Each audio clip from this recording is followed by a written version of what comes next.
Welcome back दोस्तों। Sorry बहुत time लगा दिया न्यू चैप्टर देने में।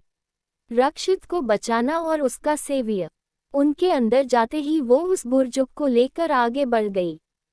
उसके दिमाग में यही चल रहा था कि इन दोनों ने उसके भाइयों को कहाँ रखा होगा। अब वो उस फ्लो की सीढ़ियों के पास आ चुकी थी जो सीधा टेरेस पर जाती थी।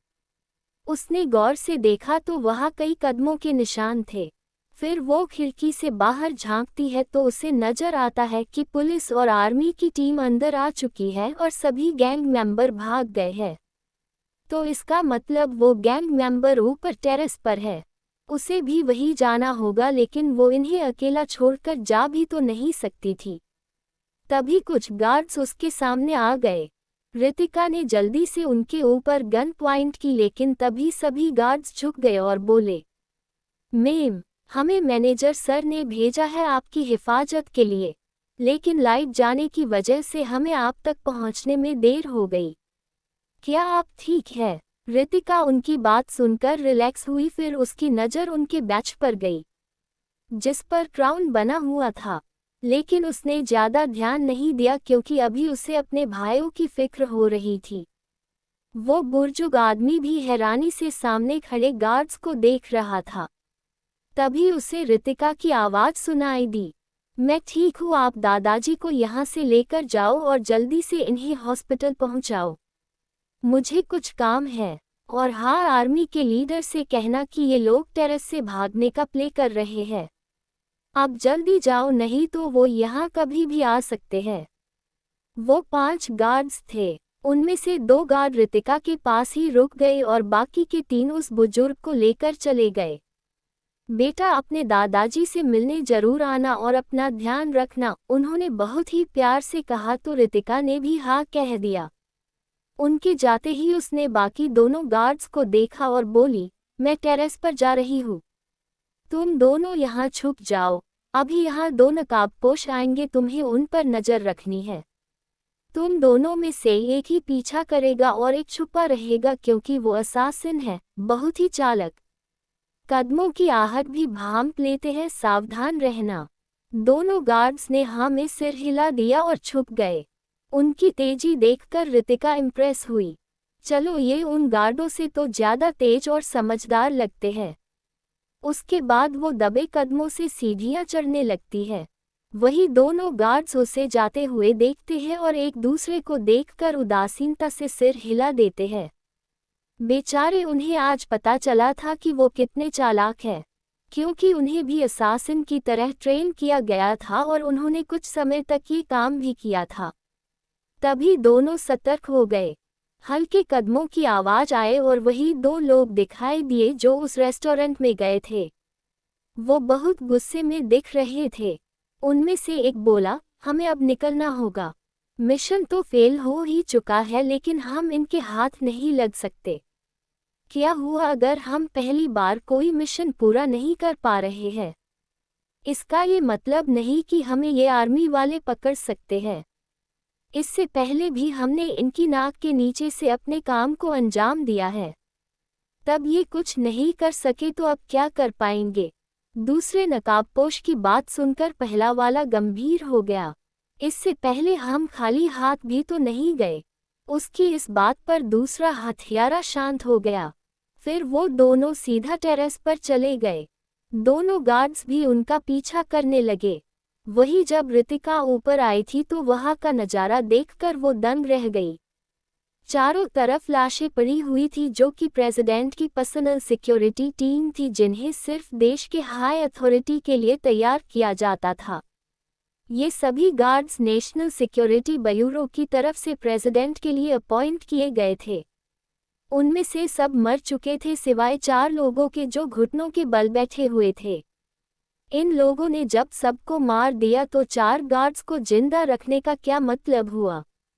वो हैरान थी और उसे ये चीज समझ नहीं आ रही थी। तभी उसकी नज़र अपने दोनों भाइयों पर गई जिन्हें उन लोगों ने टेरेस के किनारे खड़ा किया हुआ था। वही वो गैंग जो नीचे थी, उन्होंने उसके भाइयों पर गन पॉइंट कर रखी थी। वहाँ एक चोपर खड़ा था जिसके अंदर 2 लोग बैठे हुए थे। रितिका हर जगह स्कैन करने लगी, लेकिन उसे कोई और असासिन नहीं दिखा। क्या वो सिर्फ 4 ही थे, जिनमें से 3 को मैं मार चुकी हूँ और जो लिफ्ट में था वो बाकी है, लेकिन उसके साथ ही को साथ ही था और वही सीसीटीवी कैमरे को हैक करके सभी को गाइड कर रहा था। 4 लोग जब ग्राउंड फ्लोर से अंदर घुसे थे, जिन्हें मैंने 4th फ्लोर पर देखा था, जहां से सबने अपने डायरेक्शन बदले थे। प्रेसिडेंट पर अटैक करने वाली उनके साथ ही थी, लेकिन उनके इतने ट्रेन्ड गार्ड्स कैसे मरे? क्या सिर्फ ये 2 असासिन इन 20 गार्ड्स को मार सकते हैं? रितिका, कोई यहाँ कुछ तो मिसिंग लग रहा था। पहले तो सभी गार्ड्स का प्रेसिडेंट को अकेला छोड़ना, फिर यहाँ आकर मर जाना, ये कितना अजीब है सुनने में। वो अभी सोच में ही गुम थी कि तभी वही 2 लोग भी ऊपर आ गए। अपने साथियों को देखकर चोपर में बैठे लोग बाहर आए और बोले, हमारा एक साथी मारा गया है, किसी ने उसके हाथ, पैर और सीने पर वार किया था। वो नीचे गिरा हुआ है और सभी तमाशा देख रहे हैं। जिसने ये कहा था वो गुस्से में था। वही अभी आए दोनों लोगों ने एक दूसरे को देखा और सपाट लहजे में बोले, 1 नहीं 3। क्या 3 मारे गए? हाँ, किसी ने सब प्लेन किया है। जब मैं सिक्योरिटी रूम में सब कुछ अपने कंट्रोल में कर रहा था, तभी 5th फ्लोर के कैमरे खराब होने लगे। मैं समझ गया था कुछ गड़बड़ है, लेकिन मैं उस रूम से निकल पाता उससे पहले ही इलेक्ट्रिसिटी जा चुकी थी और जैक भी लिफ्ट में फंस चुका था। उसने अपने साथ आए साथी को देखकर कहा, जो लिफ्ट में फंसा हुआ था। उसकी बात सुनकर दोनों लोग हैरान रह गए। अरे, क्या तुमने पता लगाया कि वो कौन है जिसने हमारे काम में अपनी टांग अड़ाई है? अरे, जो एक टॉप लेवल हैकर। उसने उन दोनों को देखा और नामे सिर हिला दिया। उसके लिए ये शर्म की बात है कि वो उस शख्स का पता नहीं लगा पाया था जिसने उनके साथियों को मारा और उनके शिकार को बचा भी लिया। उसे चुप देखकर सामने वाला लड़का, जो ज्यादा उम्र का नहीं लग रहा था, गुस्से से उस तरफ गया जहां रक्षित और हर्षित के हाथ पैर बांधकर उन्हें गन पॉइंट पर रखा हुआ था। अगर इन लोगों ने हमारे 3 साथी मारे हैं तो हम भी दुगने मारेंगे और सबसे पहला नंबर इन दोनों का होगा। ये कहकर उसने एक थप्पड़ खींचकर हर्षित के गाल पर मारा, जिससे उसका गाल झुक गया और होठों के किनारों से खून बहने लगा। लेकिन उसने देखा नहीं कि रक्षित की आंखों में खून उतर आया था और वो उस लड़के को अपनी आंखों में मौत जैसी ठंडक लिए देख रहा था। वही दूर एक तरफ छुपी रितिका के एक्सप्रेशन भी वैसे ही थे। वो एकटक उस लड़के के हाथ को घूर रही थी जैसे वो उसे अभी उखाड़ देगी। उसे इतना गुस्से में देखकर वो दोनों गार्ड जो उन दोनों आदमियों के पीछे आए थे और रितिका के पास ही छुप गए थे, वो उसकी आंखें देखकर कांप गए। फिर दोनों ने अपनी नजरें हटा ली। वही एरिक ने जब उस लड़के को गुस्से में आपाक होते देखा तो तेज आवाज में बोला, जेहान, कितनी बार कहा है कि अपने गुस्से को काबू में रखो। तुम्हारी इच्छा पूरी होगी, लेकिन अभी हमें यहाँ से निकलना होगा। आर्मी ने हमें चारों तरफ से घेर लिया है और मुझे यकीन है यहाँ उनके हेलीकॉप्टर भी होंगे, इसलिए शांत रहो। फिर एरिक ने अपने तीसरे साथी को देखकर कहा, केदार, चॉप स्टार्ट करो, हमें जल्द से जल्द इंडिया छोड़ना होगा। वो शख्स जो जेहान के साथ था, वो एक हथियारा था और टॉप लेवल का पायलट भी। वो चोपर में बैठ गया और उसने उसे स्टार्ट कर दिया। चोपर शुरू हुआ और सभी के कपड़े और बाल हवा में लहराने लगे। हर्षित, जिसे रेलिंग पर खड़ा किया हुआ था, उसके पैर डगमगाने लगे। रितिका ने जब ये देखा तो वो घबरा गई। उसने अपने पास खड़े दोनों गार्ड से धीरे से कहा, तुम दोनों को किसी भी हालत में मेरे दोनों भाइयों को सेफ रखना है। उन्हें कुछ नहीं होना चाहिए। जी मैम, दोनों ने उसका ऑर्डर बिना किसी सवाल के मान लिया। तभी रितिका ने अपना फोन देखा जहां कोई मैसेज नहीं था। वो थोड़ा परेशान लग रही थी। वही जैक और एरिक भी चोपर में चढ़ गए। तभी 2 चोपर दूर से आते नजर आए। जेहान, जिसके हाथ में रस्सी थी जो रक्षित और हर्षित के पैरों और हाथों दोनों से जुड़ी हुई थी। दोनों आर्मी चोपर से कमांडो निकले और अपनी अपनी गन उनकी तरफ तान दी। एरिक हंसा और चोपर से कनेक्ट हुए माइक में बोला, अगर किसी ने भी इससे आगे बढ़ने की कोशिश की तो ये दोनों, जो आपके देश की एक प्रेस्टिजियस फैमिली के वंशज है, वो जान से जाएंगे। उसकी आवाज हवा में गूंज रही थी। नीचे से भी आर्मी फोर्स, पुलिस फोर्स और मीडिया ये नज़ारा पूरी दुनिया को दिखा रही थी। वही जिंदल फैमिली और रायजादा फैमिली को बाहर निकाल लिया गया था। राध्या और हर्ष वहां नहीं दिख रहे थे। जैसे ही स्नेहा जी ने अपने दोनों बेटों को ऊपर देखा, वो डर गई और कांपने लगी। कोई मेरे बेटों को बचाओ, उनकी जान खतरे में है। राघव जी को बुलाओ। ये सब क्या हो रहा है हमारे घर में? पता नहीं किसकी बुरी नज़र लग गई है। पहले मेरी बेटी खो गई जो हमें सालों बाद मिली, और आज मेरे दोनों बेटे खतरे में हैं। अगर उन्हें कुछ हुआ तो मैं ये कहते हुए वो फूट फूट कर रोने लगी। आशी भी अपने भाइयों को खतरे में देखकर रोने लगी। रागिनी जी और दिव्या उसे संभालने लगे। रिद्धि और श्वेता जी स्नेहा जी को संभाल रही थी। तभी श्वेता जी बोली, तुम्हारी दूसरी बेटी भी तो कहीं नजर नहीं आ रही, कहीं उसके चक्कर ही में तो रक्षित और हर्षित उन हथियारों के बीच फंस गए। जिस पर अभिनव गुस्से से बोला, भाई हर्षित को ढूंढने गए थे क्योंकि वो कार पार्क करने के बाद ऊपर नहीं आया था। रही बात रितिका की, तो वो भाई के लिए परेशान थी, इसलिए वो भी चली गई। अब वो भी गायब है। पता नहीं ठीक भी होगी कि नहीं। वो बहुत परेशान था। उसकी आंखें भी नम थी और मजबूर महसूस कर रहा था क्योंकि उसके हाथ में कुछ नहीं था। लेकिन जब उसने माइक से आवाज सुनी और आर्मी के एयरक्राफ्ट को हथियारों को घेरते देखा तो उसे अपने भाइयों के लिए डर लगने लगा। अभिनव कमिश्नर और आर्मी टीम के लीडर के पास चला गया और बोला, आप अपने लोगों को बोलिए कि पीछे रहे। मेरे दोनों भाई उनके निशाने पर है। उन्हें जाने देने से ज्यादा किसी की जान चली जाना सबसे बड़ा लॉस है। आप फिक्र मत करिए मिस्टर अभिनव जिंदल, हमारी टीम भी ये अच्छे से जानती है कि कौन सबसे ज्यादा इम्पोर्टेंट है। हमारी फर्स्ट प्रायोरिटी आपके भाइयों को बचाना ही होगा। अभिनव को ये सुनकर थोड़ी तसल्ली हुई। वही टेरेस पर हथियारों का चोपर धीरे धीरे उठा और कुछ दूरी पर उड़ने लगा। उसी पल रितिका ने दोनों गार्ड्स को इशारा किया। यही वो पल था जब जेहान ने रस्सी छोड़ दी। गैंग मेंबर भी दूसरे चोपर में चढ़ गए जो आर्मी वालों के सामने आते ही वहां आ गया था। रितिका तेजी से भागी और उसके पीछे दोनों गार्ड्स रक्षित और हर्षित एक ही रस्सी से बंधे हुए थे। किसी एक का बैलेंस बिगड़ा तो दोनों ही नीचे गिरेंगे। रितिका की नज़र उस रस्सी पर थी जिसे जेहान ने अभी अभी छोड़ा था। वो रस्सी मामूली नहीं थी, उसमें कांच का पाउडर लगा हुआ था। उसने ये आते ही नोटिस कर लिया था। उसके दोनों भाई के हाथ और पैरों उस रस्सी के गहरे निशान बन गए थे। वो रस्सी इस एंगल से फेंकी गई थी जिससे वो दूसरे चोपर से अटैच हो जाए। हुआ भी यही, जैसे ही दूसरा चोपर उड़ा उसके दोनों भाइयों का बैलेंस बिगड़ गया। रक्षित ने अपनी बॉडी से हर्षित को अंदर की तरफ धकेल दिया और खुद अपना बैलेंस खो बैठा। ये नज़ारा देखकर सभी की सांसें थम गई।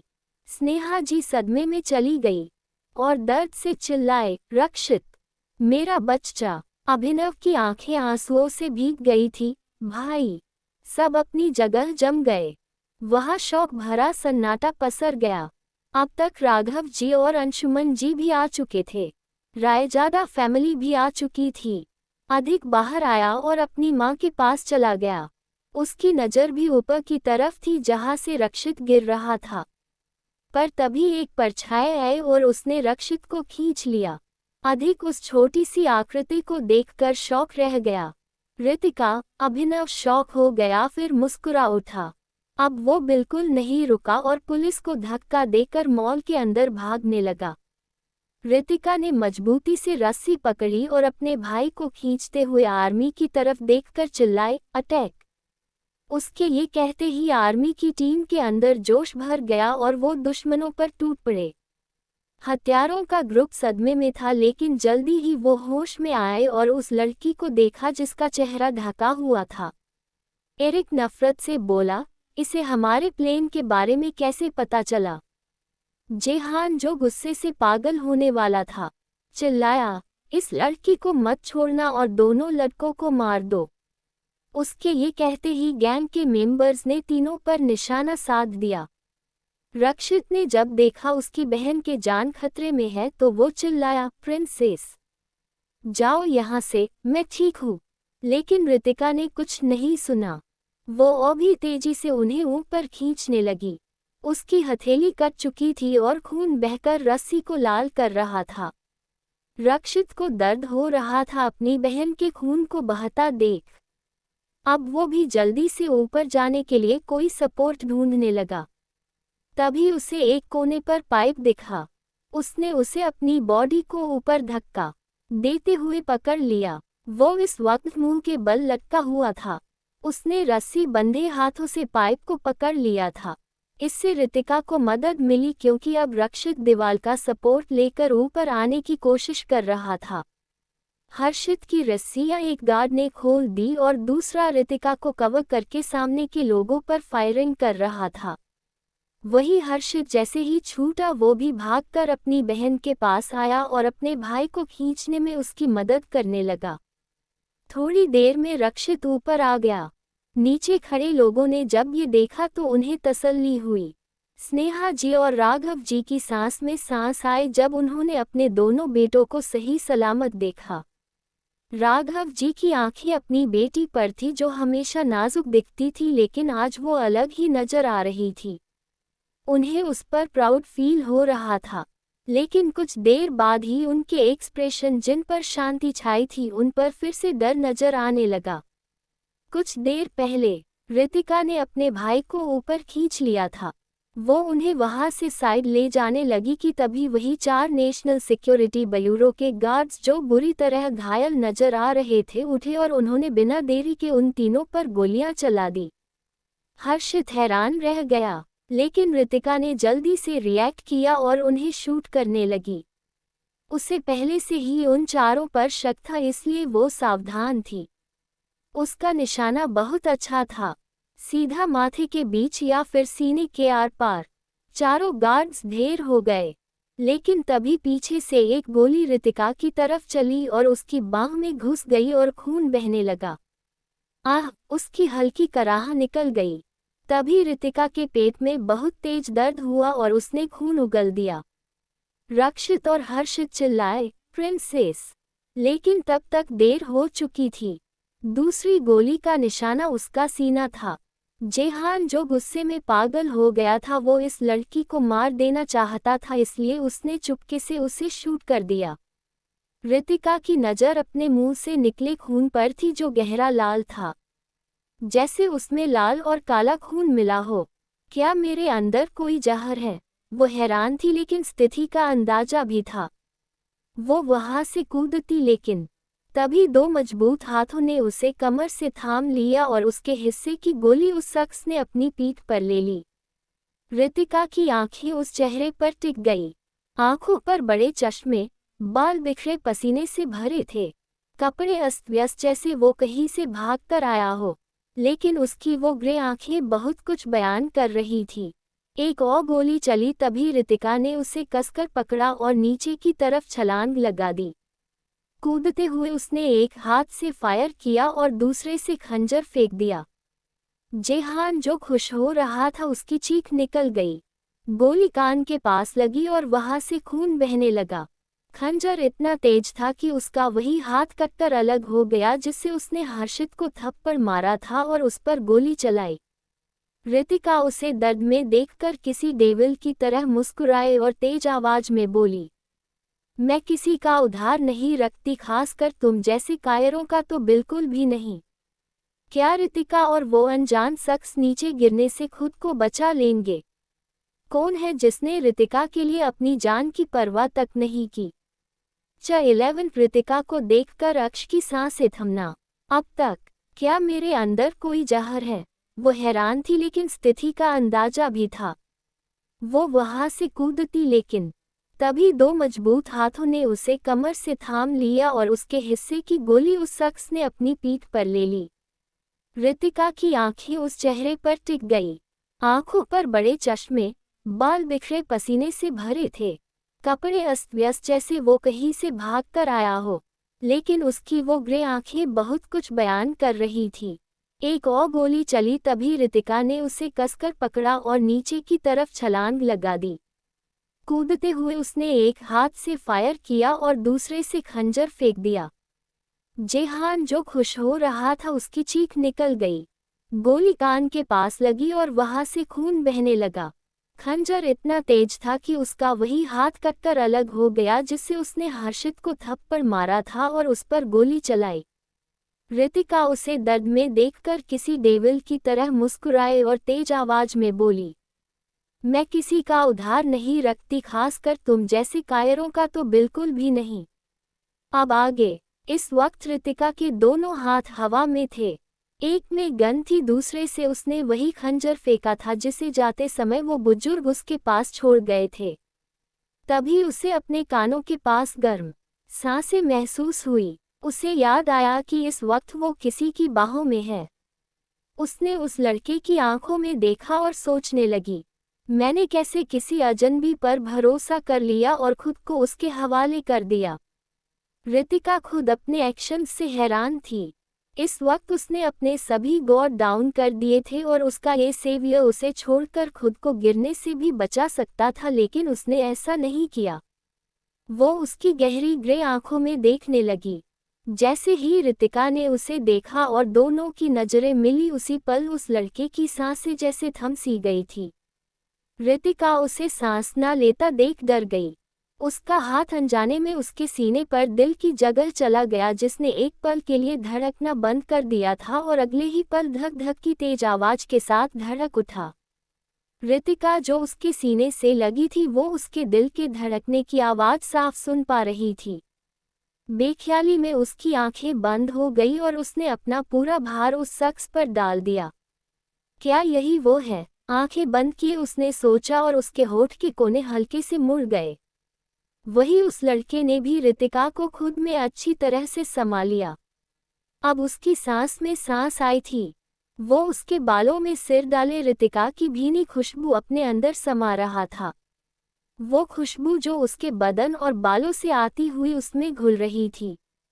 उस लड़के की आंखें सुकून से बंद हो गई और मन ही मन बुदबुदाया, बहुत सोचा था कि हमारी पहली मुलाकात कैसी होगी, लेकिन ऐसी होगी कभी ना सोचा था। तुम्हें देखते ही मेरी सांसें और दिल की धड़कन धीमी होने लगेगी और तुम्हारे छूते ही तेज। तुम्हारी ये खुशबू अब मेरा सुकून बन चुकी है। आखिरकार हमारा सामना हो ही गया।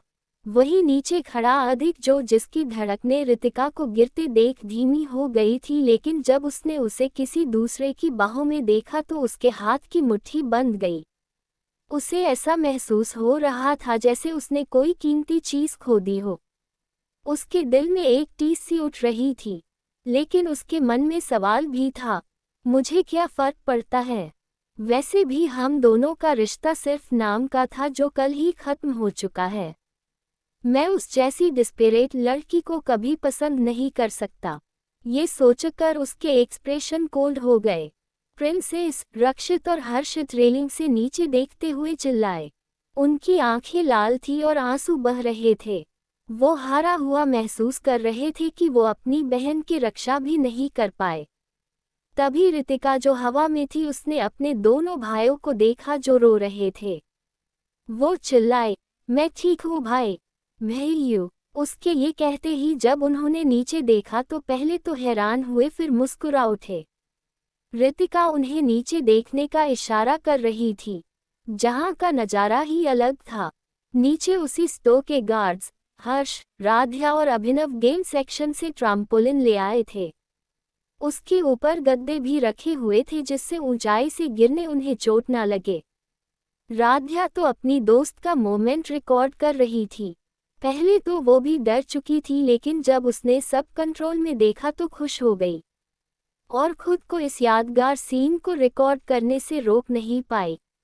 आखिर उसकी दोस्त जंग लड़कर जो लौट रही थी, वही अब मीडिया वालों को भेज दिया गया था। पहले वो माने नहीं थे, लेकिन पुलिस और आर्मी के कहने पर उन्हें जाना ही पड़ा। वही जैसे ही दोनों नीचे लैंड होने वाले थे तो उस शख्स ने रितिका को खुद से पूरी तरह से सटा लिया और खुद को नीचे धकेल दिया। रितिका उसके एक्शन से हैरान रह गई। क्या वो उसे हल्का सा दर्द भी महसूस नहीं होने देना चाहता? ये सोचने से वो खुद को रोक नहीं पाए और उसका दिल भी धड़क उठा। दोनों जैसे ही नीचे गिरे तभी रितिका ने उसके सिर को अपने हाथ से कवर कर लिया, क्योंकि इतनी ऊंचाई से गिरने के बाद भले ही इन चीज़ों से उन्हें कोई चोट ना लगे, लेकिन सिर को झटका लग सकता था जिससे गर्दन में दर्द रहता। वही उसके इस एक्शन से उस शख्स की आंखें चमक उठी। वही वो दोनों जिस फोर्स से नीचे गिरे थे उससे ऊपर उछलते, लेकिन दोनों ने स्पीड धीमी कर ली थी। वही ऊपर टेरेस पर ढेर सारे गार्ड्स आए और उन्होंने उस गैंग को पकड़ लिया। हत्यारे भाग रहे थे जिनके पीछे आर्मी के चोपर भी चले गए। जब रक्षित और हर्षित ने देखा कि रितिका सही सलामत नीचे पहुंच गई है तो वो दोनों भी सभी गार्ड्स के साथ नीचे चले गए। अब लाइट आ चुकी थी इसलिए लिफ्ट भी काम कर रही थी। वही अभिनव, हर्ष और राध्या ने उन दोनों को उठाया। सारांश जो अभी ही वहां पहुंचा था वो भी भागते हुए आया। उसने रितिका को कंधे से पकड़ा और उसे ऊपर से नीचे तक देखने लगा। उसने देखा कि उसकी बहन को चोट लगी है और गोली भी जहां से खून बह रहा है। सारांश को इतना घबराया देख वो बोली, मैं ठीक हूँ, ये बस मामूली सी चोट है। सारांश उसे डांटते हुए बोला, ये तुम्हें मामूली चोट नजर आ रही है? गोली लगी है तुम्हें, एक छूकर निकल गई और दूसरी बाह में अभी भी घुसी है। अब जल्दी से हॉस्पिटल चलो, नहीं तो इस गोली का जहर तुम्हारे अंदर फैल जाएगा। रितिका ने कुछ नहीं कहा, बस हल्का सा हंसकर सिर हिला दिया। तभी उसकी नज़र अपने दोस्त पर पड़ी। अक्ष, तुम्हारी पीठ से बहुत खून बह रहा है। सारांश की नज़र जैसे ही उसकी खून से भीगी पीठ पर पड़ी वो चिंता से बोला। वही जब रितिका ने ये नाम सुना तो उसकी आंखों में गहराई उतर आए और वो उसे ध्यान से देखने लगी।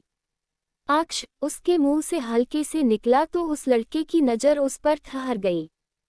तभी रक्षित और हर्षित भी आ गए और दोनों ने अपनी बहन को गले से लगा लिया। रितिका खुश थी कि अब सब ठीक हो गया है।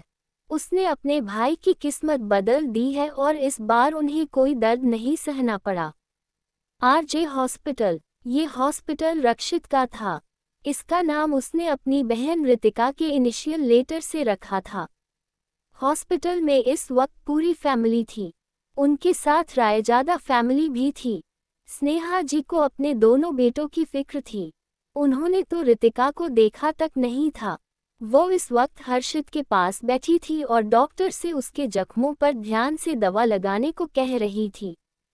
उन्हें अपने लिए परेशान देखकर भी हर्षित के चेहरे पर कोई एक्सप्रेशन नहीं था। उसका बस चलता तो रितिका के पास ही रहता, लेकिन वहां किसी को भी रुकने से मना किया गया था। वीवीआईपी वार्ड में रितिका बेड पर लेटी हुई थी और उसने हॉस्पिटल गाउन पहना हुआ था। डॉक्टर उसकी बाह से गोली निकाल रहे थे। वही उसके बगल में एक और बेड था जहां अक्ष लेटा हुआ था। दूसरा डॉक्टर उसकी पीठ की गोली निकाल रहा था। वो उसकी आंखों में दर्द था जो खुद के लिए नहीं बल्कि रितिका को दर्द में देखकर हो रहा था। वही रितिका जिसने इससे भी ज्यादा दर्द झेला था और कितनी ही बार उसे गोली लगी थी, लेकिन आज वो भी अपने बगल में दूसरे बेड पर लेटे लड़के के खून और जख्मों को देख नहीं पा रही थी। उसे अपने दिल में दर्द हो रहा था। बेचारे डॉक्टर दोनों के माथे से पसीना बह रहा था क्योंकि वो दोनों उन्हें बारी बारी से घूरते थे। जब रितिका के जख्म से ज्यादा खून निकलता तो अक्ष उस डॉक्टर को बुरी तरह घूरता जो उसकी गोली निकाल रहा है, और जब अक्ष के जख्म से खून बहता तो रितिका उसके डॉक्टर को घूरती। दोनों ही डॉक्टर अब परेशान हो गए थे। वैसे भी बड़ी मुश्किल से तो दोनों माने से अपना ट्रीटमेंट करवाने पर। थोड़ी देर पहले जब उन दोनों को लाया गया तब रितिका आधी बेहोशी की हालत में थी क्योंकि उसका बहुत ब्लड लॉस हो चुका था। अक्ष नॉर्मल था लेकिन उसका चेहरा भी पीला पड़ चुका था। जैसे ही डॉक्टर रितिका को ट्रीट करने के लिए अंदर ले जाने लगे वैसे ही वो बोली कि उससे पहले उनका इलाज करो। वही जब वो डॉक्टर अक्ष के पास गया तो उसने सबसे पहले रितिका का इलाज करने के लिए कहा। उस वक्त डॉक्टर तो थे लेकिन आज हुई ट्रेजेडी की वजह से कई लोग घायल थे और भी बहुत से केसेज आए हुए थे जिस वजह से सिर्फ 2 डॉक्टर ही फ्री थे। एक रक्षित और हर्षित दोनों को पहले ही ट्रीट कर रहा था। रक्षित की कलाई में जो रस्सी बंधी थी उसमें कांच मिला हुआ था जिससे बहुत गहरे जख्म बन गए थे। जोर देने की वजह से उसके हाथ की नस भी कट चुकी थी, इसलिए बिना देरी के डॉक्टर ने उसकी ट्रीटमेंट शुरू कर दी थी। बड़ी मुश्किल के बाद सारांश ने उन्हें साथ में ट्रीटमेंट कराने का सुझाव दिया था। उसके बाद एक और डॉक्टर भी आ गया था जिससे पहले वाले डॉक्टर को थोड़ी राहत मिली थी। फाइनली रितिका की बाह से गोली निकालकर डॉक्टर ने राहत की सांस ली और जल्दी से वो बैंडेज करने लगा। वही रितिका की आंखों में गुस्सा था। वो देख रही थी कि ये डॉक्टर बिल्कुल भी स्किल नहीं है और वो अक्ष को कितना दर्द दे रहा था। जब उसने देखा कि उसकी बाह और कंधे पर पट्टी हो चुकी है तो वो उठी और अक्ष के पास आकर उसने डॉक्टर को घूर कर देखा जिससे वो डर से कांप गया। जब तुमसे इतना छोटा सा काम नहीं होता तो डॉक्टर की डिग्री कैसे मिल गई? फिर उसने उस डॉक्टर के हाथ से ऑपरेशन नाइफ लिया और उसी कट से गोली के नीचे ले जाने लगी। जब उसे लगा कि ये एंगल ठीक है तो उसने बहुत आराम से अक्ष की पीठ से गोली निकाल दी। दोनों डॉक्टर जो आंखें फाड़े उसकी हरकत देख रहे थे और पहला वाला डॉक्टर जिसने उसे ट्रीट किया था जो अभी चिल्लाने ही वाला था वो रुक गया और उसका मुंह खुला का खुला रह गया। वही अक्ष भी थोड़ा हैरान दिखा लेकिन अगले ही पल उसकी आंखों में रितिका के लिए प्यार, जुनून और गर्व नजर आने लगा। रितिका जो पूरे फोकस के साथ उसके घाव को साफ कर रही थी, उसकी नज़र भी उसकी ग्रे आंखों से मिली और दोनों एक दूसरे में खो गए। वही दोनों डॉक्टर ने देखकर वहां से चले गए। अब वो समझ गए थे कि उनके बॉस की बहन भी बहुत स्किल्ड है। रितिका ने फिर अपनी नज़रें घुमाई और दवा लगाकर वहां बैंडेज कर दी। जैसे ही वो दूर होने को हुई कि तभी अक्ष ने उसका हाथ पकड़ लिया। उसकी इस हरकत पर वो कंफ्यूज हुई और उसने अपनी एक आईब्रो उठाकर उसे देखा, जैसे पूछ रही हो क्या हुआ, क्या तुम सारांश को बुला दोगी? दरअसल अब मुझे यहाँ से जाना होगा, मैं हॉस्पिटल में नहीं रुक सकता। उसकी बात सुनकर रितिका की आंखें छोटी हो गई और वो उसे घूरते हुए बोली, सीनियर, आपको गोली लगी है इसलिए जब तक डॉक्टर कंफर्म नहीं कर देते कि आप ठीक है आप यहाँ से नहीं जा सकते। अक्ष ने जब उसके मुंह से सीनियर सुना तो हैरान रह गया। क्या तुम मुझे जानती हो? उसके मुंह से अपने आप ये सवाल निकल गया। रितिका ने उसे देखा और खुद से ही बोली, अगर ये वो वाली रितिका होती तो ना कहती, लेकिन मैंने तुम्हें सिर्फ जाना नहीं बल्कि अपना भी माना है। तभी वार्ड का डोर खुला और सारांश राध्या के साथ अंदर आया। प्रिंसेस, तुम ठीक हो? रीत, तू खड़ी क्यों है? बैठ। तेरा बहुत ब्लड लॉस हुआ है लेकिन डॉक्टर ने कहा है कि चिंता की बात नहीं है, तू कुछ दिनों में बिल्कुल ठीक हो जाएगी। रितिका अपने होश में आई और अपने बेड पर उसके साथ बैठ गई। मैं ठीक हूँ, आप दोनों फिक्र मत करो, उसने अपने भाई और राध्या को देखकर कहा, फिर शांत हो गई। तभी अक्ष सारांश से बोला, मैं यहाँ नहीं रुक सकता, मुझे बहुत जरूरी काम है। उसकी बात सुनकर सारांश ने कहा, मैंने डॉक्टर से बात कर ली है, बस तू अपनी पीठ पर ज्यादा जोर मत डालना और बैंडेज बदलवा लेना। अक्ष ने सिर हिलाया और ब्लैंकेट हटाकर अपनी शर्ट पहनने लगा। उसकी तिरछी नजरें रितिका पर ही टिकी हुई थी। वो देख सकता था कि वो गुस्से में है। क्या तुम्हें मेरा जाना अच्छा नहीं लग रहा है? मैंने देखा तुमने उस अधिक को आज एक नज़र भी उठाकर नहीं देखा। पहले मैं सारांश की बातों पर यकीन नहीं करता लेकिन अब विश्वास करने का दिल कर रहा है। तुम बस मेरी तरफ एक कदम तो बढ़ाओ, मैं हमारे बीच के सभी फासले मिला दूंगा। वो उठा और रितिका के पास आकर बोला, अपना ध्यान रखना। फिर पता नहीं उसे क्या सूझा, उसने रितिका का फ़ोन साइड टेबल से लिया और अपना नंबर सेव करके डायल कर दिया। अक्ष का फ़ोन बजा तो उसने रितिका का नंबर अपने फ़ोन में सेव कर लिया। फिर वो उसे देखकर बोला, मैं तुम्हें कॉल करके बता दूंगा कि मैं ठीक हूँ। उसके बाद वो वहाँ से तेजी से निकल गया। सारांश ने तो अपना माथा पीट लिया। ये कोई बहाना हुआ, इसने तो मेरी नाक कटवा दी मेरी बहन के सामने। राध्या की भी हंसी निकल गई। रितिका भी मुस्कुरा उठी। तभी राध्या उसे टीस करते हुए बोली, वैसे तेरा ये हीरो तो बड़ा प्यारा है। उसकी बात सुनकर रितिका के एक्सप्रेशन कोल्ड हो गए और वो बोली, हीरो नहीं विलेन। क्या तुझे विलेन पसंद है? राध्या ने एक्साइटेड होते हुए पूछा। तो रितिका एक तिरछी स्माइल के साथ बोली, मैं भी तो विलेन हूँ और जो मेरे लिए बना है वो भी विलेन ही होगा। उसकी बात पर राध्या तो जोर जोर से हंसने लगी क्योंकि उसे लगा वो बस मजाक कर रही है। लेकिन सारांश उसके एक्सप्रेशन गंभीर थे। रितिका की सोच उससे कितनी मिलती है, वो खुद को ये सोचने से रोक नहीं पाया। तभी वार्ड के अंदर रक्षित के साथ जिंदल फैमिली और रायजादा फैमिली अंदर आई। रक्षित आगे आया और उसने रितिका को गले से लगा लिया। वो भी एक छोटी बच्ची की तरह रक्षित से लिपट गई। मेरा बच्चा ठीक है ना? हाँ भाई, मैं बहुत स्ट्रांग हूँ, मुझे कुछ कैसे हो सकता है। आपको उल्टा ये बात आशी से पूछनी चाहिए थी, बेचारी शायद बेहोश हो गई हो खून देखकर ही। वही उसकी बात सुनकर सबकी बोलती बंद हो गई, क्योंकि सच में आशी बेहोश हो चुकी थी और रायजादा फैमिली के साथ जिंदल फैमिली उसी के वार्ड में थी। राघव जी, अभिनव, हर्ष को अचानक गिल्ट फील होने लगा।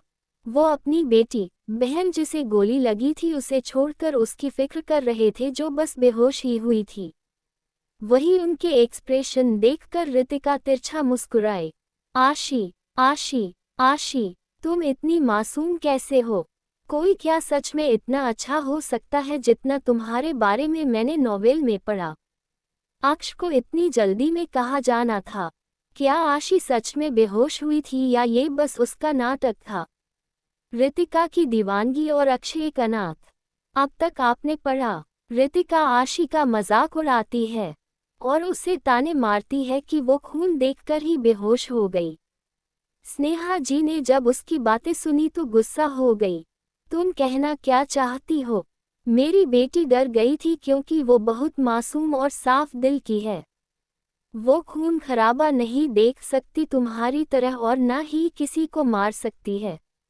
आखिरी बात उन्होंने उसे ताना मारते हुए कही थी। उनकी बात सुनकर रक्षित को गुस्सा आने लगा। उसकी मुट्ठी कसने लगी लेकिन तभी रितिका ने उसका हाथ पकड़ लिया और पलकें झपकाकर शांत रहने को कहा। फिर उसने स्नेहा जी को अपनी मजाकिया नजरों से देखा और उनके पास खड़े राघव जी से बोली, सुन रहे हैं आप? आपकी पत्नी को अब उन हत्यारों से भी सहानुभूति हो रही है जिसने मेरे दोनों भाइयों को मारने की कोशिश करनी चाहिए थी। वैसे मिसेज जिंदल, अगर आप इतनी ही अच्छी हो तो आगे से अगर कोई आपको थप्पड़ मारे तो दूसरा गाल भी आगे कर देना। आप जैसी महान माता की एक ही महान बेटी है, आशी जिंदल, और मैं रितिका जिंदल हूँ अपने रक्षित भाई की बहन। अगर कोई मुझ पर उंगली भी उठाएगा तो उसी उंगली को उखाड़ कर फेंक दूंगी। उसने ये बात इतनी गंभीरता और गहराई से कही कि एक पल के लिए स्नेहा जी घबरा ही गई। वही राघव जी को आज अपनी पत्नी की बात बिल्कुल अच्छी नहीं लगी थी। उन्हें तो समझ ही नहीं आता था कि वो रितिका के हर काम में गलती क्यों निकालती रहती थी। तभी श्वेता जी आगे आए और स्नेहा के कंधे पर हाथ रखकर बोली, रितिका, बात को ज्यादा मत बढ़ाओ।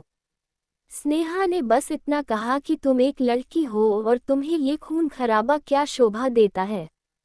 रितिका ने बोरियत से उन्हें देखा और सिर हिलाकर बोली, आपकी ही कमी थी मिसेज रायजादा। फिर उसने ध्रुव को देखा और बोली, अपने परिवार में एक तुम ही थोड़े समझदार हो।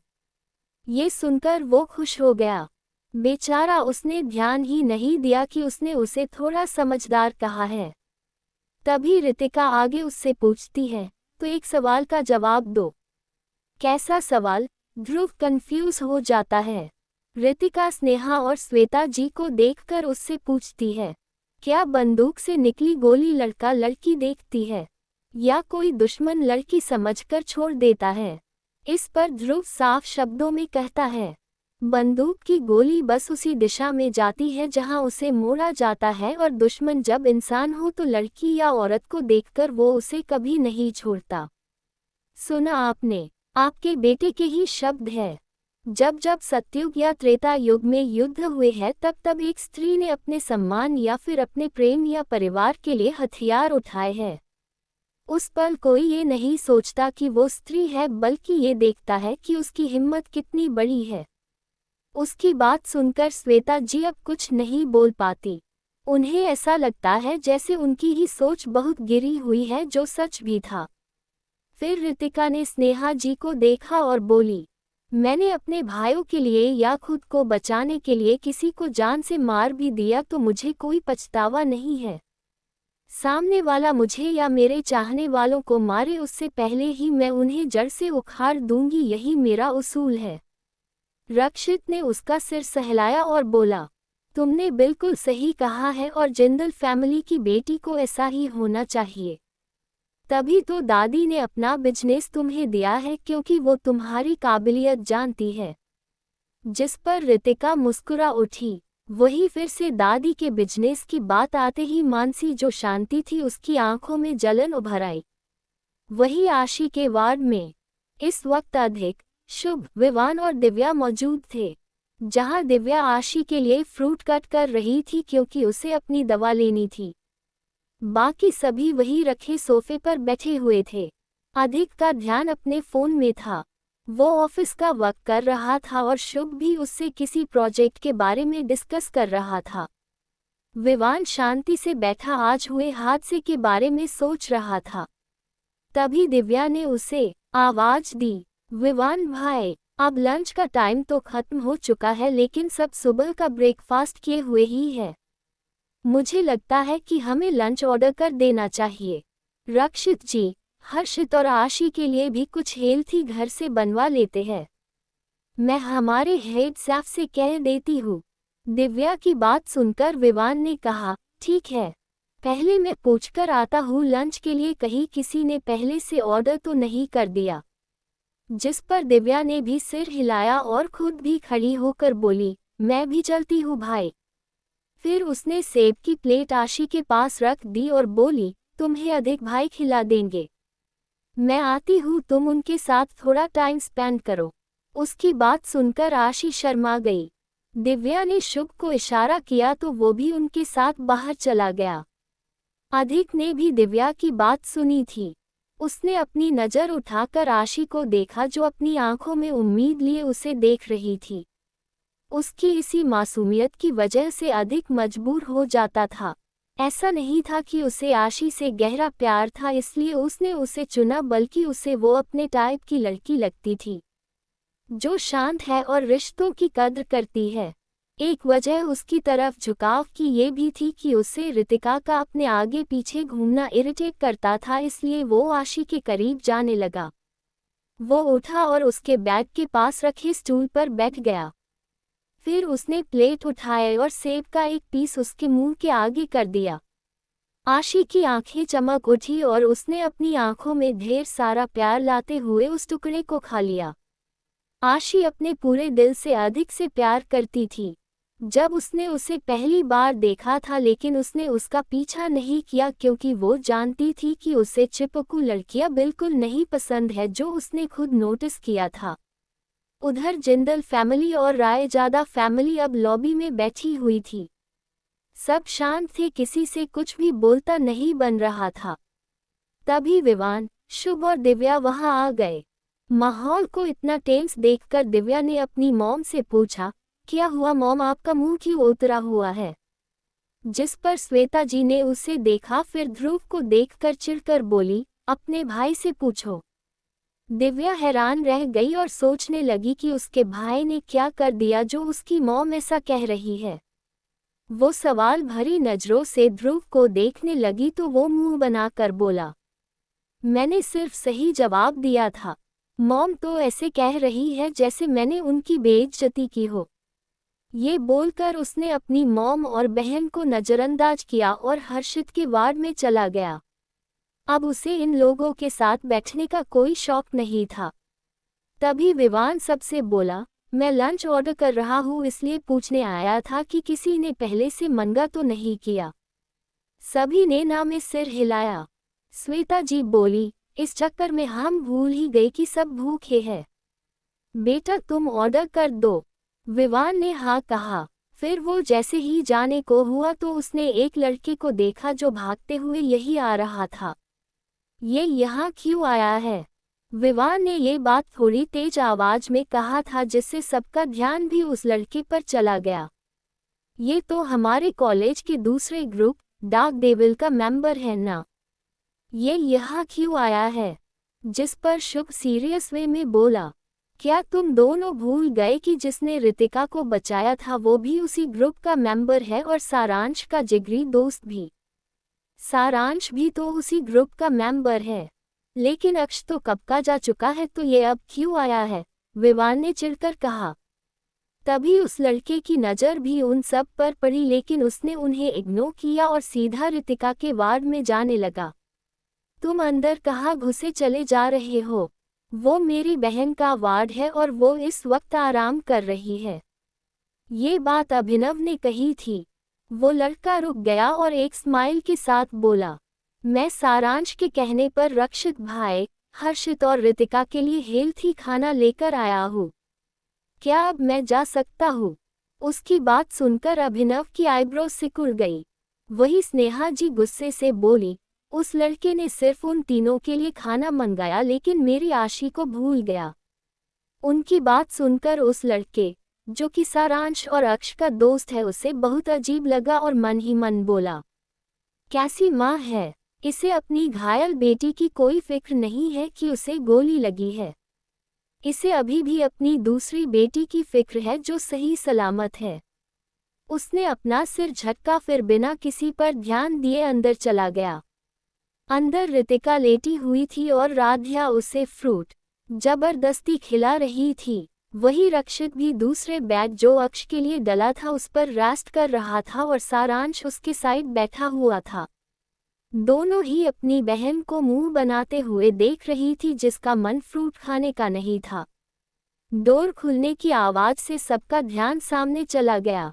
जब सारांश ने अपने सामने टिफिन पकड़े लड़के को देखा तो हैरानी से बोला, तुषार तू यहाँ तो क्या नहीं आ सकता? ये कहकर उसने टिफिन का बॉक्स वहीं रखी टेबल पर रखा और बिना उसका जवाब सुने आगे बोला, अक्ष को कॉल किया था तो पता चला क्या हुआ था? मैं डैड के साथ बिजनेस ट्रिप से आज ही वापस आया था और सो रहा था। फिर मैं अक्ष से मिलने उसके अपार्टमेंट गया तो उसने मेरे हाथों तुम सबके के लिए खाना भेज दिया। उसने एक बाउल में वेजिटेबल सूप और दूसरे में दलिया निकाला और उसे राध्या को देकर बोला, इसे रितिका को खिला दो। उद्धरण चिन्ह। राध्या ने फ्रूट की प्लेट अलग रख दी और दोनों बाउल को लेकर ट्रे में रखकर रितिका को जैसे ही खिलाने को हुई कि उसने जल्दी से खुद ही स्पून भरी और दलिया खा लिया। एक बाइट खाते ही उसे थोड़ा नमकीन और मीठा सा स्वाद आया। उसे टेस्ट काफ़ी अच्छा लगा। पहले उसे लगा था ये सादा दलिया होगा, लेकिन खाकर पता चला ये फ्लेवर वाला है। उसे बहुत भूख लगी थी, इसलिए वो खाते हुए किसी को देख नहीं रही थी और किसी सोच में खोई हुई थी। तुषार ने चुपके से उसकी वीडियो बना ली और उसे अक्ष को भेज दिया। वही सारांश रक्षित को खुद खिला रहा था क्योंकि उनके हाथ में गहरा घाव था। दोनों भाई तो अपनी बहन को सुकून से खाते देख खुश थे। जब उनका खाना फिनिश हो गया तब तुषार ने एक बॉक्स सारांश को देकर कहा, इसमें तुम्हारे और राध्या के लिए खाना है। मैंने तुम्हारे फेवरेट रेस्टोरेंट से पैक करवाया है, खा लेना। अब मैं चलता हूँ। ठीक है, और खाने के लिए अक्ष को थैंक यू कहना। मुझे पता है ये उसने खुद ही बनाया है। उससे कहना वो रेस्ट करे, काम में अपनी हेल्थ खराब ना कर ले। ठीक है, कह दूंगा। फिर वो सबको बाय बोलकर चला गया। लेकिन सारांश की बात सुनकर जो रितिका की आंखों में चमक आई थी वो बहुत ही अलग थी। उसकी पकड़ अपने फ़ोन पर कस गई और उसने अक्ष का सेव किया नंबर ओपन किया। तो मेरा एहसास गलत नहीं था। जितना इस खाने में प्यार और अपनापन था ये किसी अपने के बनाए खाने में ही हो सकता है। सच में वो लड़की कितनी लकी होगी जिसकी लाइफ में तुम रहोगे। वो रितिका एक बेवकूफ़ थी जो कोहिनूर को छोड़कर मामूली से हीरे के पीछे भाग रही थी जो उसकी जिंदगी की सारी चमक छीन ले गया। लेकिन मैं बेवकूफ़ नहीं हूँ अक्ष राठौर। जिसकी लाइफ का तुम हिस्सा बनोगे वो लकी लड़की सिर्फ मैं हूँ और अब तुम चाहकर भी मुझसे खुद को जुदा नहीं कर सकते। ये कहते हुए रितिका की आंखों में अक्ष के लिए दीवानगी और गहरा प्यार नजर आ रहा था। अगर उस नॉवेल में मुझे किसी की परवाह या लगाव था तो सिर्फ तुमसे। मैंने कभी जाना नहीं कि सच्चा प्यार क्या होता है, लेकिन जब तुम्हारा किरदार पढ़ा और समझा तब जिंदगी में पहली बार लगा कि ऐसा कोई एहसास सच में होता है। तुम नॉवेल में उस रितिका से बिना शर्त और बिना किसी आस के प्यार करते रहे, लेकिन अब मैं तुम्हें खुद से ऐसा प्यार करने पर मजबूर कर दूंगी जहां तुम मुझे अपनी जुनूनियत की हद तक चाहोगे और मेरे लिए किसी से भी लड़ जाओगे। सो बी रेडी माई लव, क्योंकि मैं तुम्हारा प्यार नहीं बल्कि इश्क बनना चाहती हूँ जो सिर्फ एक बार होती है। मन ही मन खुद से कहते हुए वो तिरछा मुस्कुराई। जहाँ पहली नज़र का प्यार परवान चढ़ चुका था और जुनून का रूप लेने लगा था, वही दूसरी तरफ जो अपने प्यार को एक तरफा समझता था वो एक बड़े से प्राइवेट मिनी हॉस्पिटल वार्ड के अंदर चेयर पर बैठा था। उसके पास ही हॉस्पिटल बेड पर एक बुजुर्ग लेटे हुए थे। वो उससे अपनी कठोर आवाज में कहते हैं, तुम कब तक अकेले रहना चाहते हो? तुम्हारा इतना बड़ा परिवार है लेकिन तुम फिर भी सबसे अलग रहते हो। जिस पर अक्ष सख्त लहजे में जवाब देता है, वो परिवार जो अपने बेटे को बचा नहीं पाया और जब इतने सालों बाद उनका बेटा मिला तो आते ही उसके सामने एक लड़की को लाकर खड़ा कर दिया और बोला कि ये उसकी मंगेतर है। जब मैंने मना किया तो वो आदमी मुझे धमकी देने लगा कि अगर मुझे परिवार का हिस्सा बने रहना है तो उनकी मर्जी से शादी करनी होगी। इससे तो मैं एक अनाथ ही ठीक हूँ नाना जी। वैसे भी मुझे उस परिवार से कोई मतलब नहीं रखना है, मुझे बस अपना खुद का परिवार बनाना है। बचपन से मैं बिना किसी परिवार में बड़ा हुआ हूँ और जब मैंने पहली बार उसे देखा था तब से मेरी एक ही ख्वाहिश है कि मुझे मेरा प्यार मिल जाए। अक्ष के नाना एक गहरी सांस लेते हैं और उसे समझाते हुए कहते हैं, वो तुम्हारे पिता है अक्ष। मैं मानता हूँ उनका तरीका गलत है, लेकिन बेटा वो डर चुके हैं क्योंकि तुम्हारे बड़े भाई ने भी अपनी मर्जी से शादी की है, लेकिन वो लड़की तुम्हारे भाई से नफरत करती है और सभी से बदतमीजी करती है। उन्होंने अपने एक बेटे को घुटते हुए देखा है बेटा, इसलिए वो डर चुके हैं। फिर भी तुम्हारे लिए वो एक शर्त पर राजी भी तो हो गए। अब तुम्हारी किस्मत में वो लड़की होगी तो तुम्हें उससे कोई जुदा नहीं कर पाएगा। अपने नाना जी की बात सुनकर अक्ष की आंखों के सामने रितिका का चेहरा आ गया और उसका दिल तेजी से धड़कने लगा। नाना जी, इससे पहले कोई उम्मीद नजर नहीं आती थी, लेकिन आज मैं बहुत खुश हूँ। बस एक कदम और आपकी बहू आगे बढ़ा दे, उसके बाद उसे आपकी बहू बनने से कोई नहीं रोक सकता। जिस पर उसके नाना जोर जोर से हंसने लगे। तो कौन है ये अक्ष के नाना जी? अक्ष के परिवार ने कौन सी शर्त रखी है उसके सामने? रितिका कैसे करेगी अक्ष को अपने प्यार में पागल?